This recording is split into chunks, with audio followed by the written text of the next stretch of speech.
first thing we need to do, we do have a quorum, but we need to excuse Commissioner Scalise, Mr. Smith, Dr. Cannon, and Mr. Corder until his arrival. So moved. Second. All those in favor say aye. Aye. Okay.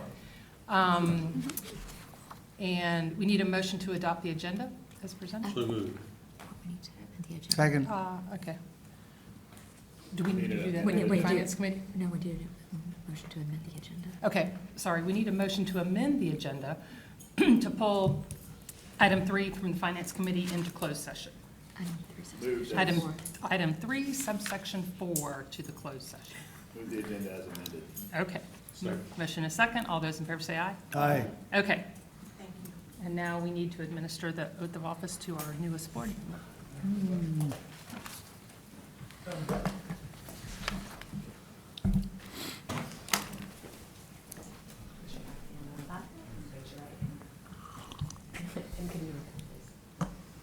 I, Hank Miller, do solemnly swear that I will support and maintain the Constitution and laws of the United States and the Constitution and laws of the state of North Carolina, not inconsistent therewith, and I will faithfully discharge the duties of my position as a member of the Cape Fear Public Utility Authority. Perfect.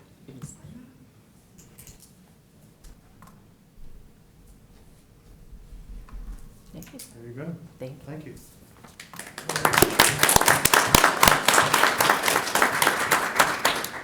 Thank you and Secret welcome handshake aboard. now. Secret handshake. Now you That's can in move closed second session. and vote on Yeah. things. Now you can move second and vote on things. Mr. Mayford? Okay, in Dr. Cannon's absence, I'm going to present the minutes from our May 14th meeting. Any comments, questions? If not, I'll take a motion for approval. Second. All those in favor say aye. Aye. All right, no public comments, I'm assuming? Okay. Moving on to the consent agenda. If anybody has any questions, we'll pull that item and discuss it separately. Any comments, questions on the consent agenda? All right. Take a motion to approve. So moved.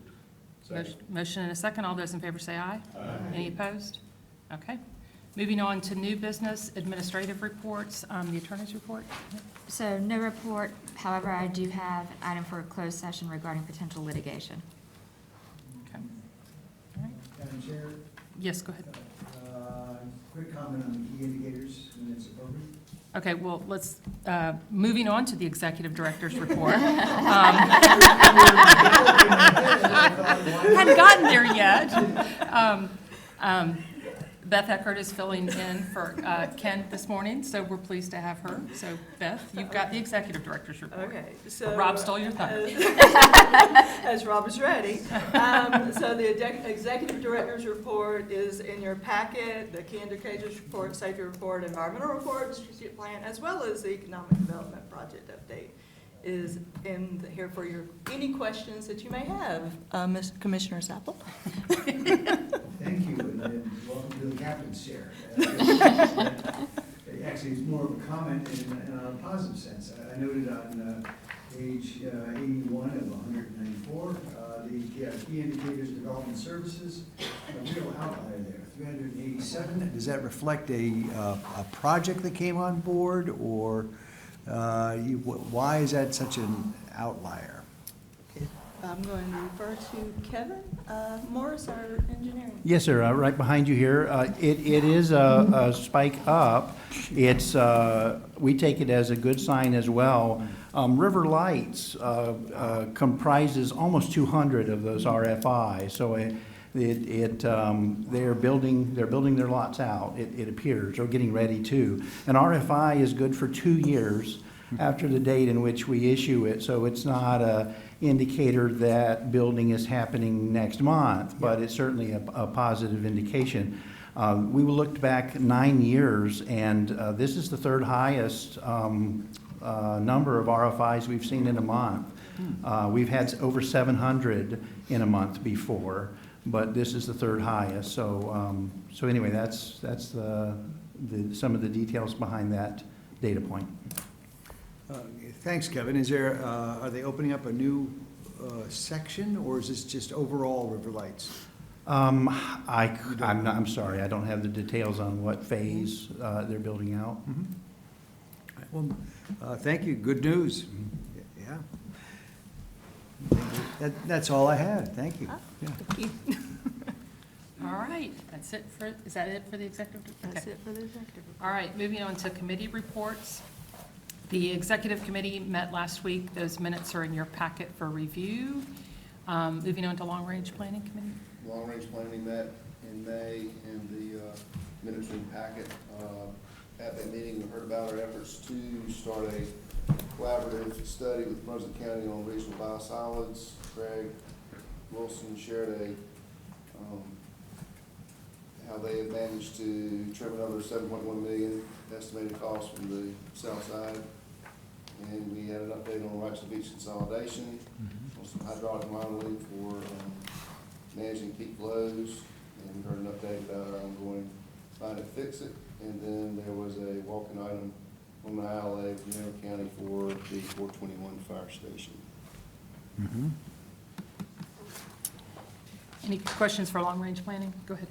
With regards to the Wrightsville Beach ICW crossing, are we facilitating with NCDOT on that revised route? I think it will fall in line with the. We can call up Matt Tribbett. He's our Wrightsville Beach Consolidation Coordinator, and he can answer any of those questions.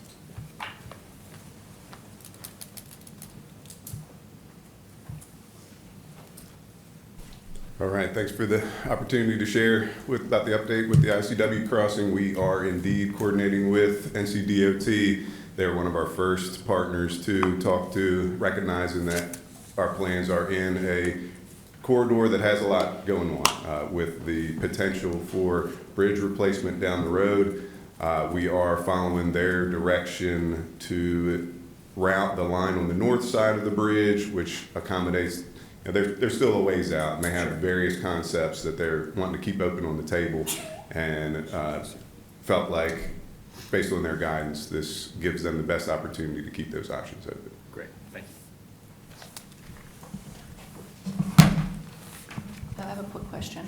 Go ahead. So the biosolids proposal, would that allow us, so I remember we cut the drying process when we were looking at Southside as one of the cost savings options. So we're not allowed to land apply anymore. So does this connect, does this issue connect with that? Will we be able to land apply? How does it work?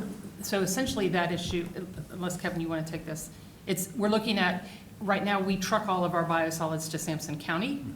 And the CFPUA looked at a initiative outside of Charleston to look at a regional biosolids.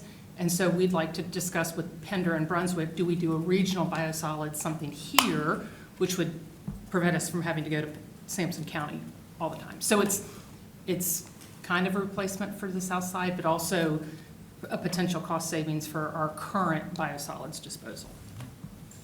Yeah. Thank you. Madam Chair? Yes, go ahead. Following up on that, I know I missed the Long Range Planning Committee, which I sit on, but had an opportunity to sit down with Ken, and he gave me a deep dive on what happened at the Long Range, including the regional biosolids. And I'm interested in my other fellow committee members there and how that discussion went. My takeaway was that we are basically looking at a land application, kind of going back to that. Which I have some concerns with, is exactly where we came from, land application, taking the biosolids, kind of mixing it with water and then throwing out on crops and stuff like that. And we know that the problems, especially associated with PFAS, that are still there. I was wondering if there was any, Beth, maybe you can fill that thought out there. I just want to make sure that we don't get into a collaborative where we simply go back to what we were doing and have all the same potential for liability, et cetera. Yeah, with this partnership that we're looking at we're looking at the feasibility and everything, but the Charleston, which is a case study that they had looked at, they did wind up with land application and stuff. But that's not the only options. It looks at the feasibility of all options, so that's, everything's on the table. And those are types of things that will be taken into account whenever they're looking at all those feasibilities. And if we do go back to land application, it would be taken into consideration PFAS and other emerging contaminants, and how we would manage those or treat those, or how we would address those issues as well. So it's looking at the bigger picture, not just the case study you're right, focus on biosolids, but it's what they were really looking at is forming the regionalization and regional partnership more so than the outcome that came from that partnership. I guess I'd have more faith, if I didn't know the partners we were looking at working with. And certainly from what I've seen, and I don't know all the workings of them in Brunswick, Pender, but I've not seen them do anything other than land application. So I hope that we're leading the discussion so that we can bring in a more, another thought in here. Because I know it always boils down to money, and both those, those other utilities are, I just don't want us to go with the cheapest way out. We'll end up right where we were when we made the decision to go back to the landfill. We are leading the effort, actually.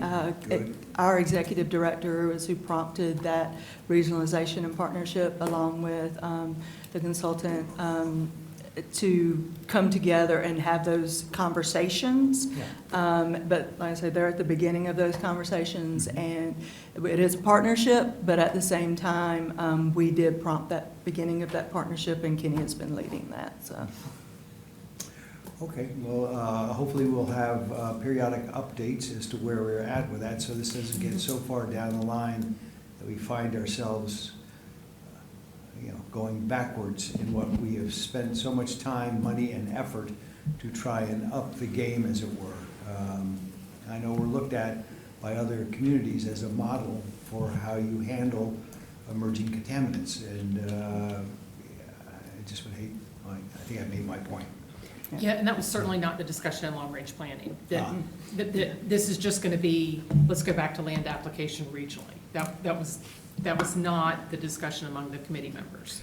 It was what can we do next, knowing what we know about PFAS? And do it regionally. And do it regionally. Yeah. And there's a with regard to the landfill, you don't know how long that's gonna be available either. So we have to plan for contingencies, we have to plan for sustainability. And, regionalization is gonna be an economy of scale as well as the best option for managing it environmentally friendly and economically, is the feeling anyway at this point. So. I'm fully supportive of getting away from the landfill up in Sampson. I always had severe concerns about that, and indeed they're panning out as they basically have us over a barrel and continue to raise costs. So we need to do something else. Yeah. Thank you, Madam Chair, for the comments about what the discussion was. My discussion with Ken was much more focused, and I focused on the Charleston example like that and thought, oh my gosh, maybe it's just my own cynical behavior or mindset that I just didn't want to see us going backwards. That's all. Thank you. Point taken. Anything else for long-range planning? Okay. Thank you, Dean. All right, moving on to Finance Committee. Mr. Corder still isn't here. Julia Faircloth is going to present our financials for the previous month. John's really taking a step back. I know.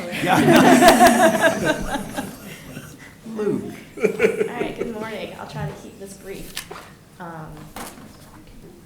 So this is our fund balances as of April 30th. This does not include our bond funds yet. We did not get those till May. So next month you will see that restricted category jump up quite a bit. But we are looking good on the unassigned at $48.5 million. This is again through the end of April. So we expect this to keep rising and hopefully get past that $50 million mark by the end of the year. Our revenues are looking good, our retail revenues. So we're in the positive there on at the end of May for revenues. So that is trending up. I don't see why this would go in another direction next month. So hopefully we'll keep in this trend. Unfortunately, STCs are continuing to be down. We did have our best month last month. I'm not sure why, but hopefully that trend will continue. These, again, do not have the bond funds in them. You'll see these change next month quite significantly in the outstanding debt. This, however, does have the bond funds. It's in that NCCMT account, and next month we're going to break that out for you so you can see what's bond funding and what is not. Just better picture. This is our return. We are trending above NCCMT. Their rates are dropping a little bit as we expected they would, but we do have some longer outstanding investments that are making our return a little bit higher than NCCMT. These are expenditures through the end of April. We're looking good. We're at 79.61%, which is below the 83.3. We don't anticipate this being an issue at the end of the year. Are there any questions about the financials?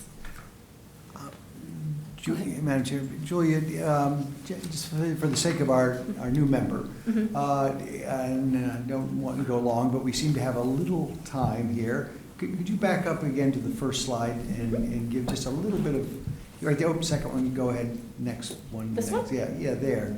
A little bit of history and why that's been a focus and why that $50 million line is there, just to kind of explain and give some context around that. Well, we have the $50 million is our target in unassigned fund balance.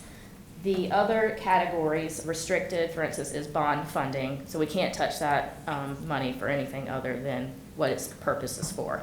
And then the assigned category, which we kind of explain on here, is kind of what we've already assigned to the capital project fund for the year, and that's what's remaining there, and as well as what we put aside for our post-employment health care for our employees that qualify for that. The committed is your capital reserves, so that's what the board has identified as, like the South Side, we have a capital reserve for South Side, and that money is for that project as dedicated by the board. So Julie, can you go to the next slide? So, Mr. Miller, if we were to look at this this kind of stacked area chart on a longer term basis, you would have seen that unassigned fund balance be much higher than than is reflected here. Something like 100 million, 120 million. So what we did back in 2017 is some policy work on kind of right-sizing the amount of debt. How much debt makes sense? How much debt is too much? How do we make that determination? And so we put some policies in place and kind of determined that we were stacking fund balance year after year after year at the same time we were issuing debt. So we kind of took a pause, and there was a pretty significant amount of time that we didn't issue a whole lot of debt. What we've done is we've deliberately spent down that unassigned fund balance on our capital program and not had to issue that debt. Now we've kind of spent it down to this very lean level. So the philosophy there is we don't want to take money out of the community and just sit on it prior to us really needing it.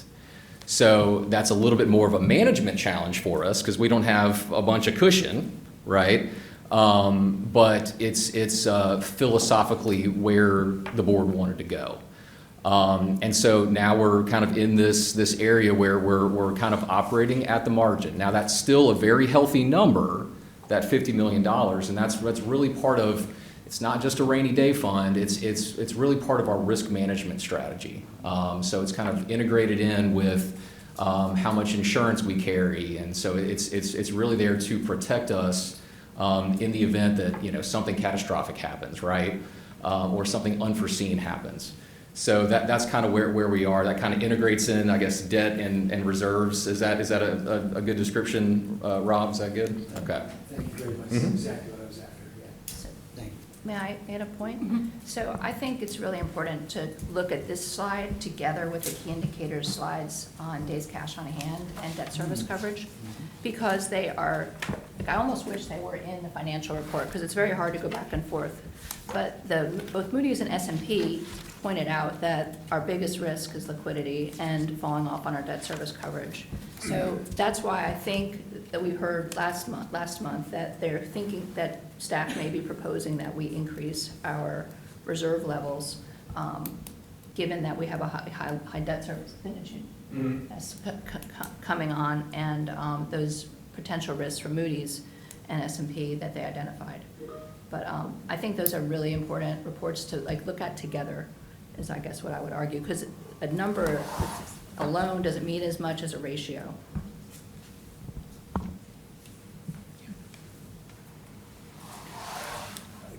I think I have one more, it's a rather mundane request.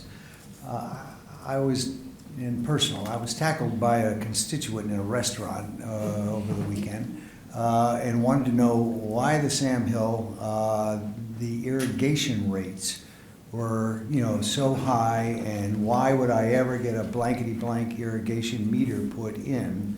And what are we doing? Why are we raising our rates and raising irrigation rates? And I tried in a really clumsy way to start talking about sewer volumetric, and the person got even angrier. Could you give me a brief synopsis of why we now have a higher irrigation rate that I could carry with me in my back pocket as defense? Yeah, I can take that. So Elevator speech. yeah, there's kind of a couple of things. One is this higher irrigation rate aligns us with best practice. So best practice is that we really try to reflect in our rates and charge our customers the cost to actually serve them. And we know that irrigation, being discretionary usage, and is very seasonal and drives up water demand, peaking at our plants during the summer, we have to size our plants to meet those peak needs.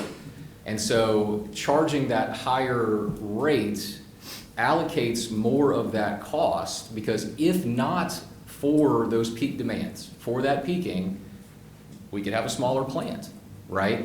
And so that it allocates more of that cost to the people that are causing that cost, right? So that's one thing. Kind of tying that to the FY26 budget, given that what we're faced with Southside and the strain that that's placing on retail rates, normal water and sewer retail rates, we were kind of tasked with coming up with ways to kind of relieve some of that pressure. So this is a way to do that. So one, it's philosophically sound because it's aligned with best practice, but it also has the added benefit of taking some of that pressure off of retail rates, knowing that they're going up mainly because of Southside. The missing link that I found in trying to explain it was, why would I ever put in a sprinkler irrigation meter? Why don't I just use my regular water? Because you're gonna charge me more for that meter. I don't know, that's why I think keep going, John, so. Still cheaper. Yeah, why is it cheaper? Right, it's cheaper because so if you looked at the delta, the difference between the irrigation rate and the normal water rate, right, that delta is less than the volumetric rate for sewer. So when you irrigate off of your domestic meter, you're also getting charged sewer. Sewer. That's the answer. Mm-hmm. And by how much? Oh, man. So the sewer volumetric rate is around $5. Yes. So it's probably like $2. Yeah, it's not, maybe not quite that much, maybe like a dollar, or a little less than $1 per 1,000 gallons. If I could make a suggestion, I think that we should find a way to message that on our website and put it out there, because that makes sense. The kind of larger picture, as I found out the hard way, is very difficult to explain. So I think really focusing on it's cheaper because you're not being charged sewer rates on that. And the next question is, how much cheaper? Mhm. So if we could crunch that down to a number to message it, I think would be really helpful. I'm looking at our communications person back there. She's shaking her head. So we're good. Thank you. That was all. That's Yeah. a good point to bring up, because I've had that question asked, and I had just gone through this on a personal thing, and I said, it's the sewer, you're not paying sewer. And they said, okay. I don't know that they understood, but it got me the hell out of there. That's why I need to follow you around more, Charlie, or you need to follow me around here. Because I went, of course, into too much detail, and the person just, got frustrated with me and tried to explain it. So I needed something much more compressed, like that. Okie dokie. Any other questions for the financials? Okay, so the next item we had on the Finance Committee was a resolution raising the micro-purchase threshold for fiscal year '26. Yes, this is our annual resolution. It allows CFPUA to raise our federal purchasing limits from $10,000 to $30,000 for purchase and construction, $50,000, which is going up from $30,000 in the past. Councilman Waddell requested that we raise that to $50,000 for services to align with to give us more flexibility. And then professional services for engineering is also $50,000. This basically gives us the flexibility to perform in an emergency quicker. We don't have to abide by this $10,000 rule, getting quotes for everything above that amount. And it does not, it allows us to not compromise our reimbursement from FEMA if we have this resolution in place. Does that need action? Yeah, we need to vote on it. Yeah, that's why it was moved to Finance. Move. Second. Motion and a second. All those in favor say aye. Aye. Any opposed? All right. And the next item for Finance Committee has been carried to closed session. So, the Sustainability Committee did not meet this past month. And in Human Resources, we met 2 months ago. We did not have a quorum, so, but we did review 3 policies which we're bringing before the board to vote on. And these have been incorporated into the budget that we have approved for next year. So the first policy that we need to approve is the bilingual premium pay policy. If anybody has any questions, Ms. Tayson can answer those questions, but if not, I need a motion for approval. Motion and Second? second. All those in favor say aye. Aye. Any opposed? All right, thank you. The second policy to approve is, get there 1 second. The incentive for certification program. Any comments, questions? Just that there's on my agenda packet, it looks like there's a note from Vaughn saying, is this June 30th of each year? Maybe You speak up just a hair. Sorry. Yeah. Yeah, there's a bunch of notes on it, on the interactive version on the website, so are we adopting some sort of amended?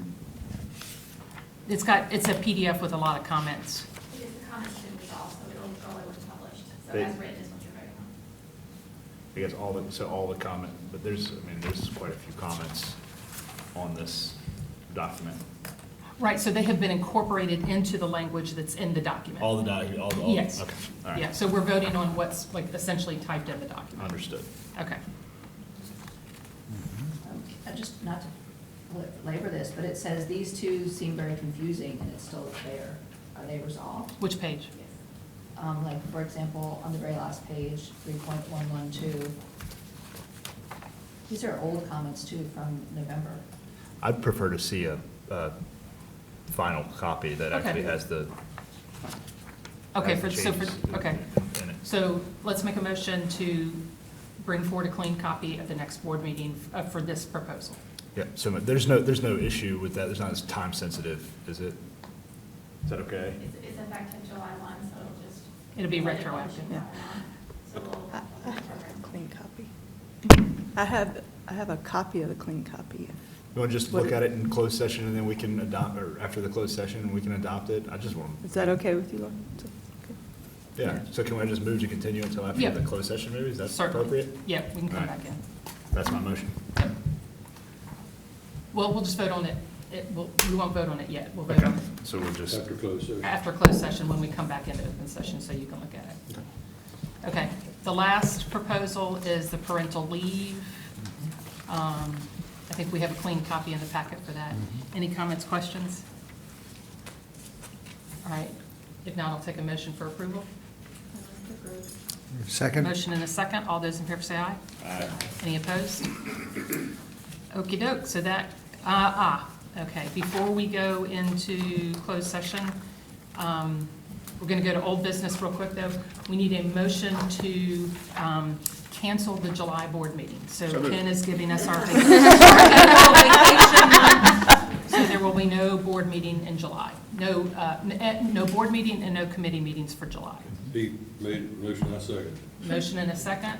All those in favor say aye. Aye. Any opposed? Okay. All right, now I need a motion to go into closed session to discuss, Finance Committee, item 3, subsection 4 subsection 4, item 3, subsection 4, to discuss contract negotiations and to also discuss potential litigation. So moved. Second. all those in favor say aye. Aye. And Mr. Wilson, Ms. Bellamy, Mr. Morris, Mr. McLean, and Ms. Bell may remain. Everybody else can get out. So we got 5 minutes to shut everything down, so we'll come back in 5 minutes.